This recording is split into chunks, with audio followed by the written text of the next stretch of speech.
আপনাদের বলি, দুনিয়ার অধিকাংশ মানুষ গতানুগতিক চলে, ভেড়ার মতো চলে। সকালে ওঠে, রাত্রে ঘুমায়, খায় দায়, বাজার করে। কেন বেঁচে আছে তাও বোঝে না, কেন মরে গেল তাও বোঝে না। গরুর বাচ্চা জন্মায়, জোয়াল কাঁধে নেয়, কষাই জবই করে, শেষ।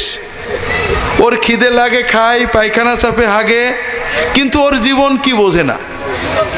আমরা মানুষের বাচ্চারা অনেকে এরকম, ছোটবেলায় বড় হয়েছি, বিয়ে শাদী করেছি, বাজারে যাই, কেনই বা টাকা কামাই করি, এ টাকা রেখে যে কি হবে, কেনই বা বাজার করি, কেনই বা এলাম, কেনই বা গেলাম, কিছুই চিন্তা করে না।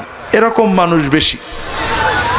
যারা একটু চিন্তা করার তৌফিক আল্লাহ দিয়েছেন, তারা শুধু পরের ভুলগুলো চিন্তা করি। ভাই, কি নিয়ে আমি আল্লাহর কাছে যাচ্ছি, আমি কি করলাম, আমি কতটুকু নেক আমল করেছি, আল্লাহর সামনে কি দেব, আমার রবের সাথে, মালিকের সাথে আমার সম্পর্ক কতখানি গভীর, আমি কি আল্লাহ দরবারে হাত তুলে চোখে পানি আসে কিনা, আমি কয় রাকাত তাহাজ্জুদ পড়তে পারেছি, কয়টা আল্লাহর কাজ করতে পারেছি, কয়জন মানুষকে আল্লাহর কথা বলতে পারেছি, এ চিন্তা আমরা করি না ভাই।